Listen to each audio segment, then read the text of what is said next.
போனாலே அப்படித்தான். நீ வெட்டு மாப்ள, நீ ஏன் பயப்படுற? வெட்டி சொல்லலாம்.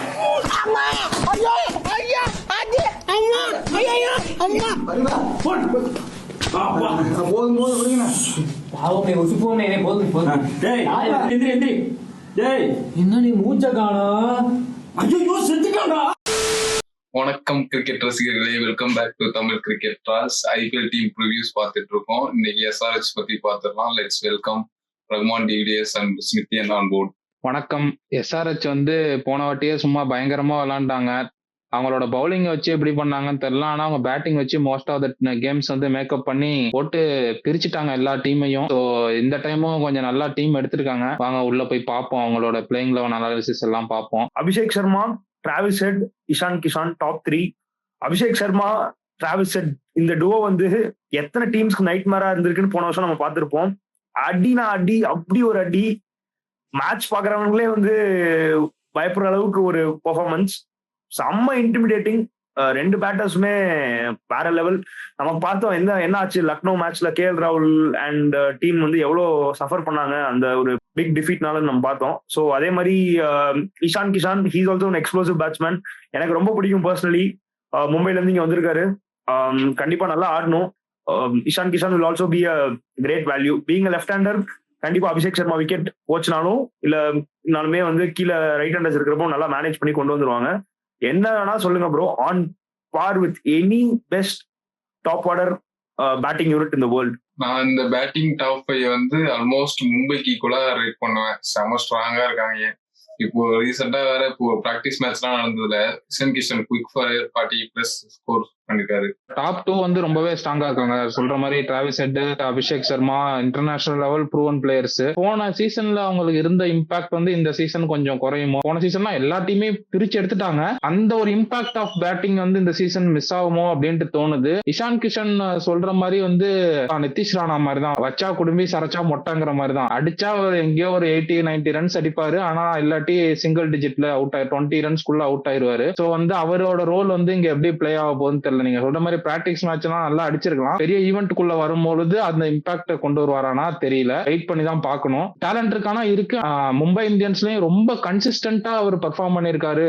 ஒரு சூரியகுமார் யாதவ் மாதிரி, ஒரு திலக் வர்மா மாதிரி ஒரு கன்சிஸ்டன்ட் பெர்ஃபார்மரா அப்படின்னு கேட்டீங்கன்னா கிடையாது. இப்போ பேட்டிங் பொசிஷனும் மாறி இருக்கு. நம்பர் 3ல ஆடுவார் இந்த சீசன். எப்படி பெர்ஃபார்ம் பண்றாரு வெயிட் பண்ணி பார்க்கலாம். அதுக்கப்புறமே நம்ம மிடில் ஆர்டர் பார்த்தோம்னா ப்ரோ, நிதிஷ்குமார் ரெட்டி எந்த அளவுக்கு ஒரு இம்பாக்ட் கிரியேட் பண்ணிருக்காருன்னு நமக்கு தெரியும். Is also one of the dangerous players. நல்லா ஸ்பின் ஆடக்கூடிய எபிலிட்டி இருக்கு, நல்ல ஃபுட் ஒர்க் இருக்கு, ஈஸியா பால் டைம் பண்ற கேப்பபிலிட்டி இருக்கு. So Nitish Kumar Reddy is gun player.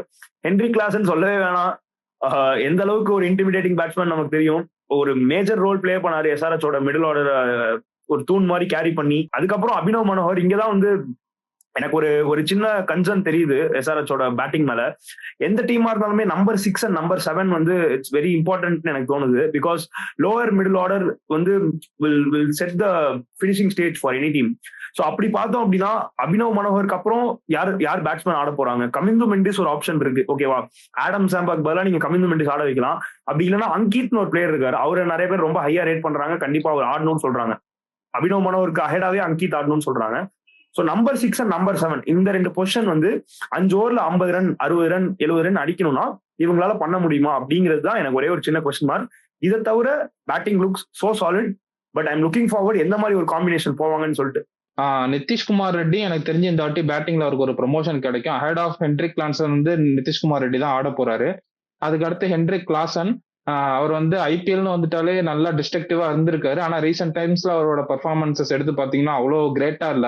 Is not the Heinrich Klaasen what we seen last few இயர்ஸ்ங்கிற மாதிரி தோணுது. அவரோட பேட்டிங் ஃபார்ம்ல ஒரு டிப் இருக்கு. அதுக்கப்புறம் அபினவ் மனோகர் டீசெண்டா ஆடுவாரு, பவர் ஹிட்டர் நல்லாவே இருக்கும். நம்மளோட பிளேயிங் லெவன் முல்டர் போட்டிருக்கோம். முல்டரை விட கமிந்து மெண்டிஸ் ஒரு நல்ல சாய்ஸ்ன்னு தோணுது. ஏன்னா முல்டர் எப்படியும் உங்களுக்கு Nitish Kumar Reddy what brings to the டேபிளோ அதே தான் முல்டர் கொண்டு வர போறாரு. அதனால கமிந்து மெண்டிஸ் கொண்டு வந்தீங்கன்னா ஒரு ஸ்பின் ஆப்ஷனும் எக்ஸ்ட்ரா கிடைக்கும். ஏன்னா ஸ்பின்னர்ஸே இல்ல.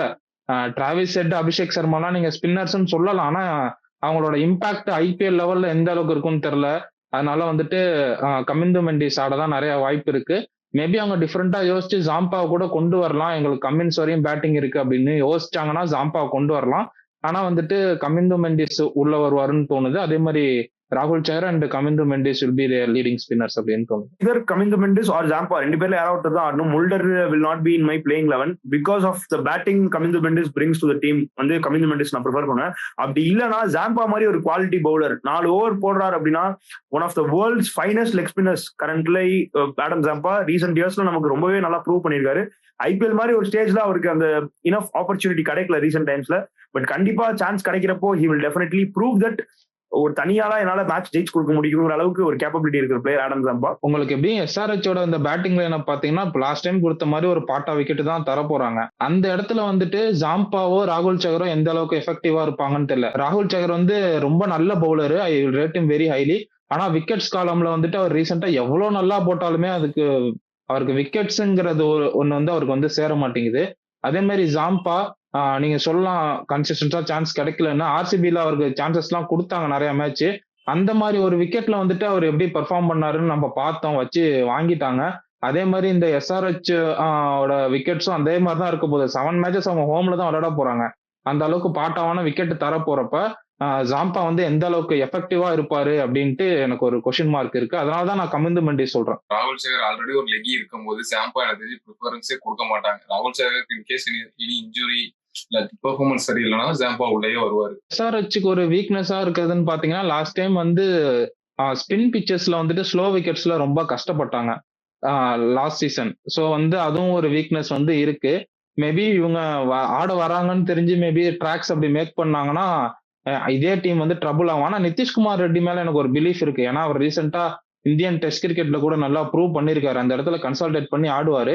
அவங்களோட அட்டாக் இப்பவும் சொல்றாங்க ஒரு 1 டைமென்ஷனலா இருக்கிறதால பாட்டா விக்கெட்ஸ்ல கண்டிப்பா சூட் ஆகும் அட்டாக்கு. பவர் பிளேலயே வந்துட்டு 100 ரன் அடிக்கிற கெப்பாசிட்டி வந்து அந்த அட்டாக் இருக்கு when it comes to batting wickets. அதே மாதிரி உங்களுக்கு ஸ்லோ விக்கெட்ஸ்னு கொடுத்துட்டா இதே பேட்டிங் வந்துட்டு ஒரு 20-3 அது மாதிரி ஆக கூட நிறைய சான்சஸ் இருக்கு. கிளாசன் வந்து எனக்கு தெரிஞ்சு ஸ்பின்னர்ஸ் நல்லா ஆடிவாரு. ஸ்லோ ட்ராக் கொடுத்தாலுமே ரசித் கார் மாதிரியான பவுலர்ஸே அவர் போட்டு பொழந்தாரு.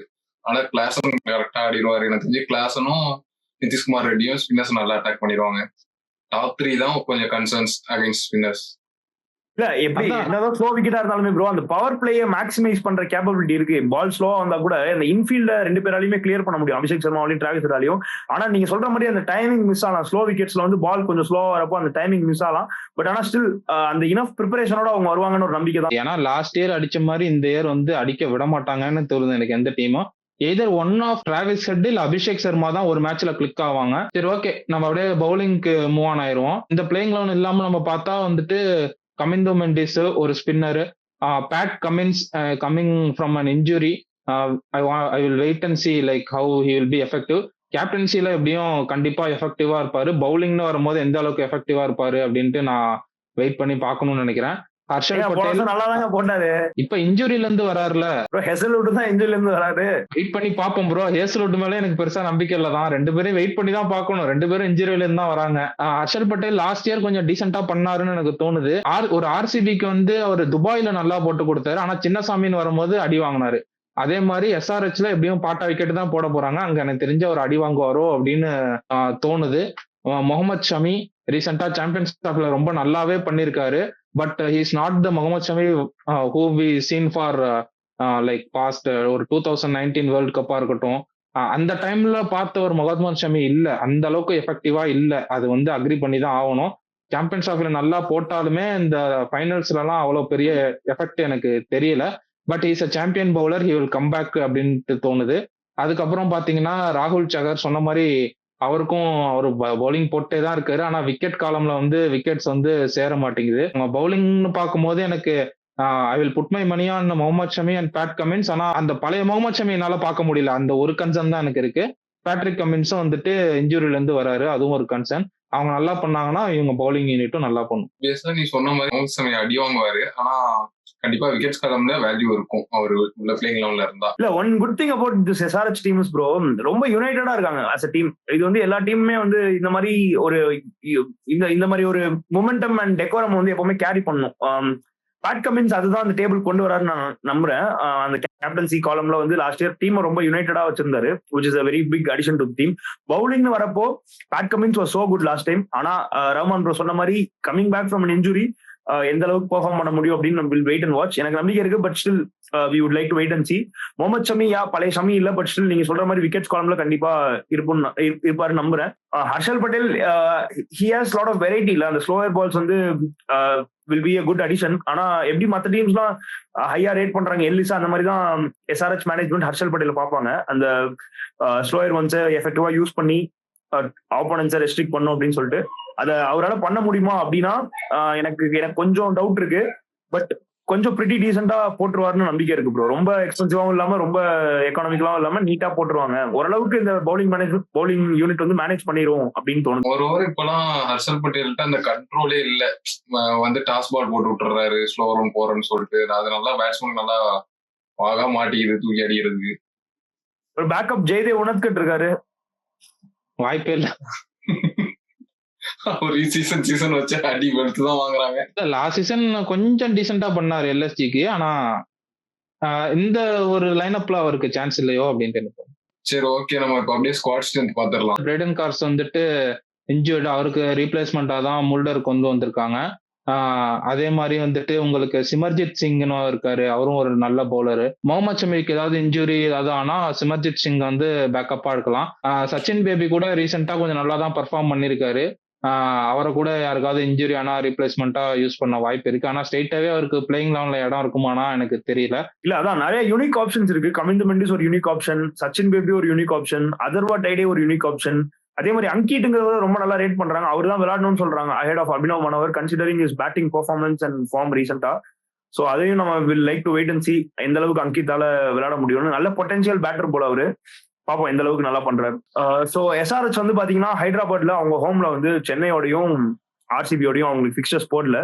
ஸோ அதை வந்து டெஃபினட்டா மேபி மிஸ் பண்ணலாம். ஏன்னா சென்னை மாதிரி ஒரு டீம் ஒரு நல்ல ஃபிளாட் விக்கெட்ல ஹைதராபாத்தோட விளையாடுறப்போ கண்டிப்பா ஹைதராபாத்க்கு ஒரு அப்பர் ஹேண்ட் இருக்கலாம். ஸோ அதை டெஃபினட்டா மேபி மிஸ் பண்ணுவாங்க. அதே மாதிரி ஆர்சிபியோடையுமே, ஆர்சிபி என்னதான் கன் பேட்டிங் இருந்தாலுமே ஒரு நல்ல ஈவன் கான்டெஸ்டா இருந்திருக்கும். அவேல வந்து ராஜஸ்தானோடையும் பஞ்சாபோடையும் மேட்ச் ஆட மாட்டாங்க. ரெண்டுமே வந்து they will take it in both hands. ஏன்னா ரெண்டுமே வந்து பெருசா பரம பாட்டா ஃபிளாட் ட்ராக்னு சொல்ல முடியாது. ஏன்னா முலான்பூர்ல வேற ஆடுறாங்க பஞ்சாப். ஸோ அதனால that would be fine for Hyderabad not to play in Rajasthan or Punjab. மற்றபடி away tracks like Mumbai, Delhi, Kolkata இந்த மாதிரி பொட்டிக்கிறோம் நல்ல ஃபிளாட் ட்ராக் எல்லாம் கொடுத்தாங்கன்னா that will be well suited for their batting line up. So கண்டிப்பா அதை வந்து they should make use of it. கண்டிப்பா பண்ணுவாங்கன்னு நம்புறேன். ஏன்னா அவே பாயிண்ட்ஸ் ஆர் க்ரூஷியல். அந்த மாதிரி சின்ன சின்ன மேட்சஸ்லாம் நீங்க ஜெயிச்சாதான் வந்து at end of the day table பாக்குறப்போ வந்து that will look strong. So these are crucial points. Okay, to move forward ratings and playoffs போயிடலாமா? ஓகே, ஸோ சொல்லுங்க ரஹ்மான் ப்ரோ, எவ்வளோ ரேட் பண்ணுவீங்க அவுட் ஆஃப் 10? பிளே ஆஃப்ஸ்ல இடம் இருக்கா இல்லையா ஹைதராபாத்க்கு? நான் அவுட் ஆஃப் 10 ஹைதராபாத் வந்து ஒரு 7 to 7.5 ரேட் பண்ணுவேன். அகைன் அவங்க பவுலிங் மேலதான் எனக்கு ஒரு சின்ன கன்சர்ன் இருக்கு. ஆனா வந்துட்டு அவங்களும் பிளே ஆஃப்க்கு வந்து ஒரு பயங்கரமான கண்டெண்டர்ஸ் தான். ஆர்சிபி, ஜிடி, எஸ்ஆர்ஹெச் இது மூணுத்துல 2 டீம் தான் உள்ள போகுது. ஆனா எனக்கு வந்து ஆர்சிபி, ஜிடி உள்ள போவோம் அப்படின்ட்டு தோணுது. எஸ்ஆர்ஹெச்சும் ரொம்பவே ஃபைட் பண்ணுவாங்க அந்த பிளே ஆஃப் ஸ்பாட்டுக்கு. மேபி பார்ப்போம், வெயிட் பண்ணி பார்ப்போம். ஆனா எஸ்ஆர்ஹெச் வந்து பிளே ஆஃப் வந்தாலும் no credit to take away from them, because அவங்க டீமும் ரொம்பவே ஸ்ட்ராங்கான ஒரு டீம். போன டைம் மாதிரி பேட்டிங் வந்து இந்த டைம் ஃபயர் ஆகுமாங்கிறதுல எனக்கு ஒரு டவுட் இருக்கு. அதே மாதிரி சொன்ன மாதிரி அவங்க பவுலிங்ல வந்துட்டு Harshal Patel, Patrick Cummins is coming from an injury, அதே மாதிரி Mohammed Shami is not the best. And spinners பார்த்தீங்கன்னா ராகுல் Chahar is not into the wickets column. So அதெல்லாம் வச்சு பார்க்கும்போது போன டைம் விட பவுலிங் இந்த டைம் கொஞ்சம் அவங்களுக்கு டிப்ளீட் ஆன மாதிரி எனக்கு ஒரு ஃபீல் இருக்கு ஃபாஸ்ட் பவுலிங் டிபார்ட்மெண்ட் பொறுத்த வரைக்கும். So I like to wait and watch. Play ஆஃப்க்கு கண்டிப்பா கண்டெண்டர்ஸா இருப்பாங்க. ஆனா எங்க முடிப்பாங்கன்னு எனக்கு ஒரு கொஸ்டின் மார்க் இருக்கு. நான் ஒரு 7.5 ரேட் பண்ணுவேன். எனக்கு தெரிஞ்சு எஸ்ஆர்ஹெச் பிளே ஆஃபும் வந்துடும் ஒரு ஓவர். ஏன்னா அது மற்ற டீம்ஸ் கம்பேர் பண்ணும்போது இது கொஞ்சம் நல்லா பேலன்ஸ்டாவே இருக்கு. பேட்டிங் பவுலிங் ரெண்டுமே ஈவன்லி பேலன்ஸ்டா இருக்கு. அதுவும் இல்லாம நோட் பண்ண வேண்டியது என்னன்னா பேட் கமின்ஸ் கேப்டன் வேற. I would rate them around ஒரு 7.8 கொடுப்பேன். கண்டிப்பா எனக்கு தெரிஞ்சு பிளே ஆஃப் போயிருவாங்க எஸ்ஆர்ஹெச். என்னன்னா போன வருஷமே வந்து பாத்தீங்கன்னா நம்ம சொல்லியிருந்தோம் இந்த மாதிரி பேட்டிங் வந்து ஒரு பேட்ஸ்மேன் ஷார்ட் ஆடுறாங்க, கம்மியா இருக்காங்க அப்படின்னு சொல்லிட்டு. ஏன்னா ஷபாஸ் அஹமத்லாம் வந்து டாப் 7ல பேட்ஸ்மேன் நம்பி விளையாடிட்டு இருந்தாங்க. I mean taking nothing away from Shahbaz Ahmed, still ஒரு குவாலிட்டி பேட்டர் ஒரு சின்ன ஒரு மிஸ் ஜட்ஜ்மெண்ட் பண்ணிட்டாங்களோன்னு எனக்கு தோணுச்சு போன வருஷம் 11ஸ்ல. கிளென் பிலிப்ஸ் மாதிரி பிளேயர்ஸ் எல்லாம் விளையாடல. கன்சிக்யூட்டிவா சுத்தமா சான்சஸே கிடைக்கல. So I am very happy that இந்த வருஷம் வந்து batting might look strong if they choose the right combination.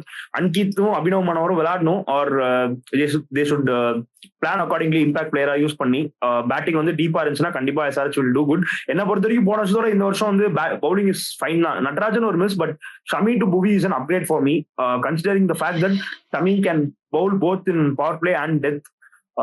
So I'm happy with SRH. கண்டிப்பா பிளே ஆஃப் போவாங்கன்னு எனக்கு தோணுது. நானும் ஸ்மித்தியனும் பிளே ஆஃப் போவாங்க, SRH பிளே ஆஃப் போவாங்கன்னு சொல்லியிருக்கோம். ரஹ்மான் டிவிலியர்ஸ் வந்து டவுட்ஃபுல்னு சொல்லியிருக்காரு. ஸோ உங்களுக்கு என்ன தோணுதோ கமெண்ட் பண்ணுங்க. தேங்க்யூ.